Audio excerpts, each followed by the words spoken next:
Alright everybody, we have done it. Barcelona has defeated Real Madrid in the Spanish Super Cup final 3-1 with a goal coming from Gavi, another goal coming from Lewandowski, and then another goal coming from Pedri. This was a complete performance coming from Xavi Hernandez and FC Barcelona. It is a performance that we have been waiting to see, is to see this Barcelona side dominate one of the biggest rivals and to dominate them in a very big way, and at the same time also score goals and actually win in the end. Barcelona finally did it. This is a time to celebrate, my friends, because look, we needed to win this trophy. We needed to win this trophy because we had to put back confidence into our players again, and one of the ways Barcelona could have done that is by winning the Spanish Super Cup and against Real Madrid, and they have done that. And I hope that within these next 4 to 5 months they take this win and this trophy win and take this momentum into La Liga and into the Copa del Rey and win all possible trophies moving forward, even to win the Europa League. Who cares? Let's win trophies. Let's do this. Barcelona have the capability. They have shown that with players like Lewandowski, Dembele, Gavi, Pedri, Koundé, Ronald Araujo, Ter Stegen. This is one hell of a team, my friends, and so we have to back these players, and not just back these players but also back Xavi Hernandez. Let's remember that a few weeks ago everyone was saying that Xavi Hernandez should be leaving, we should be bringing in Tuchel, we should be bringing in Arteta, just a bunch of like random names. But for what though? Like, Xavi Hernandez is the right man to take this Barcelona side into a brand new era and a dominant era. And so let's talk about this game, right? Because look, Xavi Hernandez has put out almost the exact same starting 11 that we did see, if not probably the exact same starting 11 that we saw against Atletico Madrid. We saw Pedri play as a left winger, with our midfield being Busquets, Gavi, and Frenkie de Jong, and then having Dembele and Lewandowski with Pedri, and then having our back four being Alejandro Balde, Christensen, Araujo, and also Koundé, with Araujo playing in the right back position to take care of Vinicius. And let me tell you, did this all work out so well? Because every time Vinicius had the ball on the left side, there was just no way Araujo was going to allow Vinicius to go pass through him at all. Like, we saw the intensity from the very beginning, and that basically showed us that this was basically the general picture of Barcelona's performance, is to start the intensity from the very beginning. And within the first 30 minutes of the first half, you can just clearly see, and even Real Madrid fans and the players themselves can admit this, Barcelona were just far more superior in every aspect of the game, like everything. And you can just truly see that Barcelona also wanted to put this game away, and as soon as possible, and act like this is an actual final. This has been one of the biggest critiques, is to put the game out as fast as possible, win 2-0, 3-0 before the second half even starts, and to act like it is a final by pressing hard, by making those last final passes extremely sharp and efficient and effective. So not only did Barcelona say, look, we have more talent than you, but they also said, we're gonna work much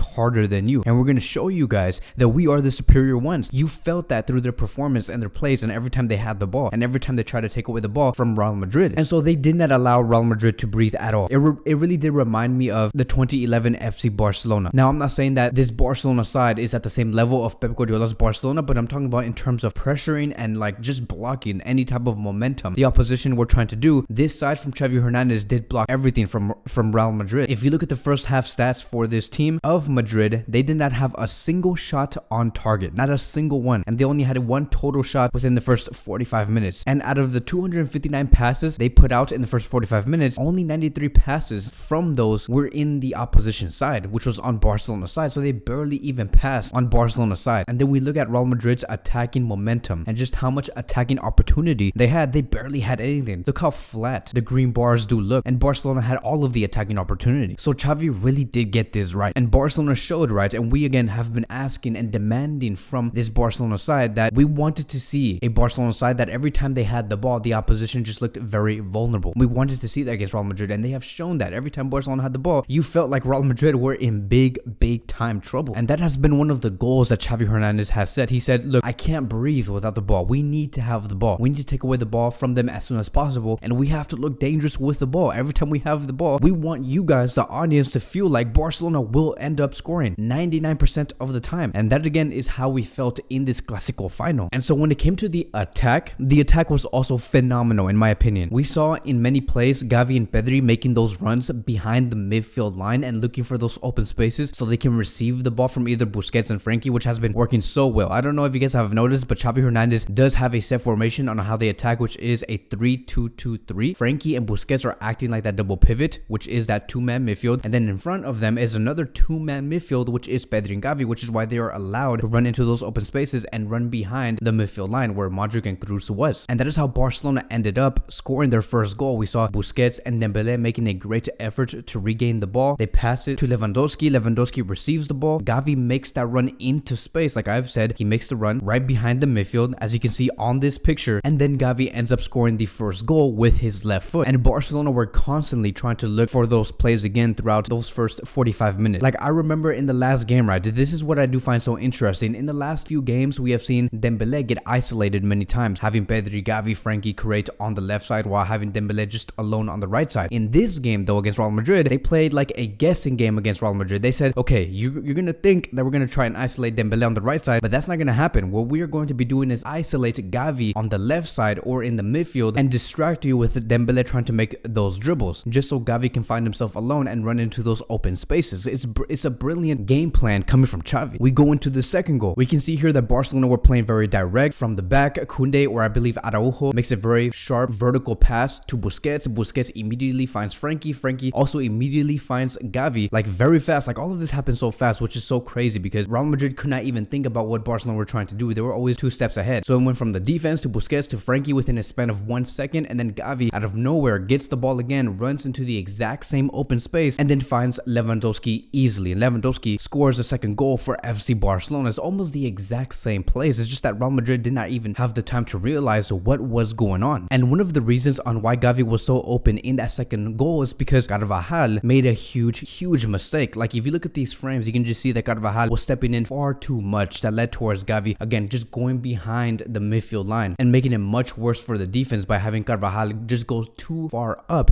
We can even look at the average position of Real Madrid. You can just see Carvajal being the number 2 on the left side of this picture. Look how much open space he leaves behind him, leaving Militao so vulnerable at the back. And that is exactly where Gavi was making his runs, is in this box right here. So it is the perfect plan from Xavi Hernandez and a perfect reading of the game to see, okay, what is Real Madrid doing that we could tackle? So we're like, okay, cool. Barcelona is winning 2-0 before the 45th minute. This is amazing, right? But the biggest question was this: can they continue this type of momentum and rhythm and intensity into the second half, even winning 2-0, and not bottle this 2-0 lead? Because again, that is what Barcelona have been doing in the past 18 months since Xavi took over. Sometimes at some points through the season is we were winning 2-0 or maybe 1-0 and we end up losing or tying the game. So that was the biggest question. So we went into the second half and Barcelona made no changes, no substitutions, no nothing. It was the exact same starting 11. But we saw Real Madrid make a substitution, which was Rodrigo coming in because Ancelotti believed that he needed some sort of attacking threat on the right side because whatever they were doing on the right side was not working and Alejandro Balde needed to get tested, right? That was their game plan. But if anything, that made Alejandro Balde even stronger. For example, we saw Alejandro Balde immediately in the second half just burst on the left flank, taking down about 1 to 2 players, placing Dembele in the best position possible to score. But of course, we saw Dembele not score the goal, which was unfortunate. It could have been 3-0 before like even the 50th minute. But again, it shows you how great Balde was also performing and that Rodrigo literally made no effect on this Barcelona squad. Ancelotti couldn't do anything. No changes, no nothing. He couldn't switch up no tactical type of thing, no setup, nothing. Barcelona were correct from the left side to the right side, from the top to the bottom, everywhere. Mentally, physically, you could not stop this Barcelona side. And so for the first time in a very long time, I was very confident on saying that Barcelona's defense looked unbreakable. There was just no way Real Madrid are going to end up coming back after going on a lead of 2-0. There's just no way. And then you add Ter Stegen, who is on form right now. Barcelona were just far superior. And every time Vinicius had the ball and they were trying to attack with 3 men, Barcelona had 4 defenders. Every time Real Madrid were trying to defend with 5 players, Barcelona also had 6 defenders. So they always had that numerical advantage at the back. They read Real Madrid very well. But going back to the question, could Barcelona stretch the lead and make it 3-0? And Barcelona have done that. They have responded. They did not let their guard down. And in the heart of Barcelona's third goal, it was again coming from Gavi. And I think that Gavi ended up winning the man of the match because of his contribution in all 3 goals. He was able to make yet again another assist, making the exact same play on the left side, running down to that space, puts Pedri in a great position to score in the box, and Pedri just taps in the ball and then goal. It was 3-0. And to see just that picture, right, of Gavi and Pedri celebrating, putting Real Madrid down 3-0 was a moment, because this is the future. What we are witnessing right now is the future of Barcelona's midfield. For them to combine together and to put Real Madrid down 3-0 was amazing to witness. It's just a throwback of what we saw between Xavi and Iniesta, right? Remember when Iniesta made that amazing pass to Xavi Hernandez in Barcelona's first goal in that 5-0 win back in 2010? Amazing. And here's a fun fact. With Gavi making that other extra assist and winning that man of the match, he did contribute in all 3 goals, but not with his right foot. It all came through his left foot, and he is a right-footed player, which makes everything even more crazy. And so again, let's not forget how many people wanted Gavi out? How many people wanted Xavi out, right? And the fact that people wanted Gavi out just to bring in another like midfielder from out there, I have no idea who they were naming, just a bunch of random names. I have no idea why. Like, people call this player a physical merchant, or like he's just all physical, no technical power, no nothing. He just brings intensity. He's just another Vidal. What Barcelona need is another Iniesta or Xavi. Like, people were saying that about Gavi, but now Gavi is showing that he can bring assists. He is one of the most technical players out there. And if you followed Gavi since he was like 11 or 10 years old, you would understand that Gavi is a very technical player. It's just, I understand that Pedri maybe is a little more superior in terms of passing and controlling the ball, but Gavi is up there and one of the most technical, right next to Frankie de Jong, right next to Sergio Busquets. And so for him to do this and to put down Real Madrid by himself at the age of 18 years old, it's phenomenal. So another player I also do want to shout out is Frankie de Jong. Frankie de Jong had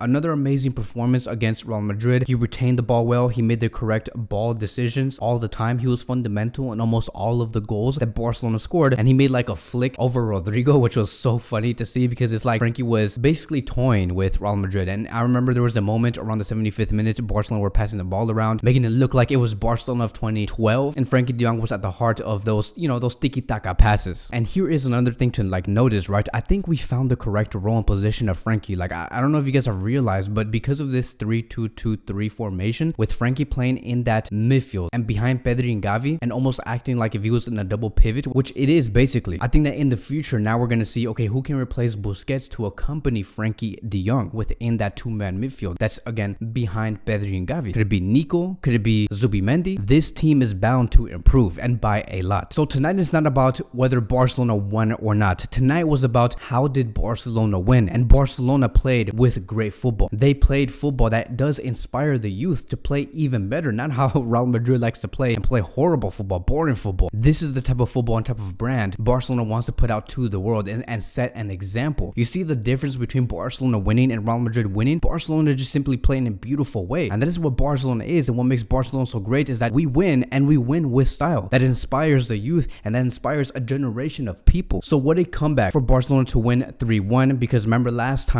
year around this time, Barcelona did lose against Real Madrid in the semifinal 3-2, and I'm just so happy for Barcelona to win their first trophy under Xavi Hernandez. And again, let's take this momentum and let's go into La Liga unbeatable. Let's go into the Copa del Rey and knock down all of these teams, because we can, my friends. For the first time ever, we can say that we can. We have the capability as long as Xavi Hernandez is in charge. And so that will be wrapping up today's video. Thank you guys so much for watching. If you guys are new here, welcome to the channel. Please like, subscribe, comment if you do want to support this channel, and I'll see you guys in the next one.